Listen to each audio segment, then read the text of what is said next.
তোমরা এখন কি করছো? আশা করি সবাই ভালো আছো, আমরাও ভালো আছি। আমি এখন রান্না করে এসে পড়েছি। সবসময় তো বাচ্চাদের খাবার ভিডিও দেই, ভাবলাম একটু রান্নার ভিডিও দেই। আজকে আমাদের বাড়িতে রান্না হচ্ছে আয়ের মাছ। এই দেখো 4 পিস মাছ ভাজা হচ্ছে।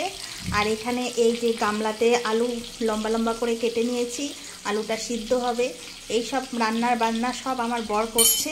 এখানে আমার ছেলে মেয়ে খেয়েছিল, থালাটা রেখে দিয়েছি। আর এই যে এখানে কড়াইতে মাছ ভাজা হচ্ছে, এর মধ্যে আলু সিদ্ধ হচ্ছে। আলুটা আমি একটু সিদ্ধ করে নিই, কারণ আলুটা সিদ্ধ করে নিলে আলুর ভিতরে যে একটা আলু করার সময় যে আলুর মধ্যে যে স্বাদটা দেওয়া হয়, আলুটা লম্বা লম্বা করে কেটে লবণ দিয়ে সিদ্ধ করে নিলেই স্বাদটা বের হয়ে যায়। অনেকে সিদ্ধ করে নেয় না, অনেকে সরাসরি আলুটা কেটে ধুয়ে ভাজা করে ঝোলে দিয়ে দেয়। আমি সেইভাবে করি না, আমি একটু জল দিয়ে সিদ্ধ করে নিই। জল দিয়ে সিদ্ধ করে নিলে আলুটার টেস্টটাও বজায় থাকে আর স্বাদটাও বের হয়ে যায়। এই দেখো সিদ্ধ করছি, এর মধ্যে জল দিয়ে দিয়েছি।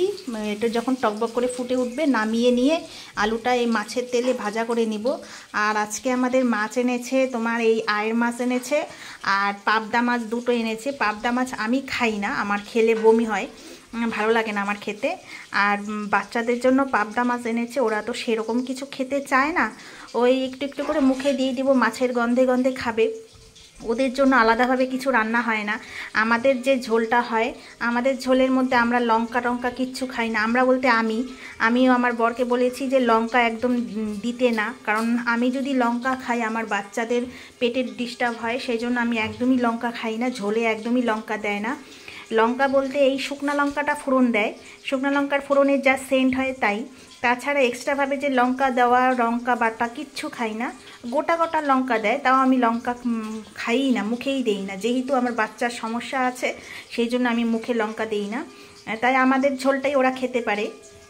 আর আমাদের একটু লাইটভাবেই রান্নাবাড়ি করে, সেরকম অত তেলে ঝোলে না, সেইভাবেই করে। আর এই যে আজকে পাবদা মাছ এনেছে, বাচ্চাদের জন্য দুটো মাছ এনেছে আর আমাদের জন্য রায়ের মাছ এনেছে। আজকে এগুলা রান্নাবাড়ি হবে, তাই ভাবলাম তোমাদের সাথে এটা শেয়ার করি। সব সময় তো বাচ্চাদের ভিডিও দিই, রান্নার ভিডিও দেওয়াই হয় না, তাই ভাবলাম এই ভিডিওটা দিয়ে ফেলি। তাহলে রাখছে বন্ধুরা। এই যে দেখো আমার বাড়ির সঙ্গে জানালাটা আছে, এই জানালা দিয়ে আমরা রাস্তার লোকজন দেখি। আর এইখানে আমার রান্নাঘরটা, রান্নাঘরে রান্নাবাড়ি করি আর জানলা দিয়ে লোক দেখি, দুটোই বজায় হয়। লোকও দেখা হচ্ছে, রান্নাবাড়িও করা হচ্ছে। এই জানলার সাথে এই যে গ্যাসের ওভেনটা বসানো আছে। আর এইখানে আমার এই ঘরের পজিশনটা, অন্যদিন তোমাদের ঘরের ভিডিও দিব।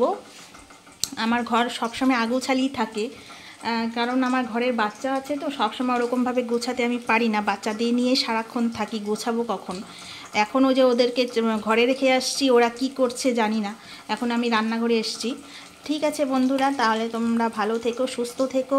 আর আমার ইউটিউবে যারা যারা আছো তারা সবাই আমার ভিডিওটা দেখো শেষ পর্যন্ত, আমাকে সাবস্ক্রাইব করো, আমাকে এগিয়ে যেতে সাহায্য করো, আমি এটুকুই বলবো।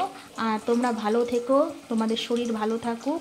রাখছি তাহলে বন্ধুরা, টাটা, বাই বাই। ঠিক আছে, রাখছি তাহলে।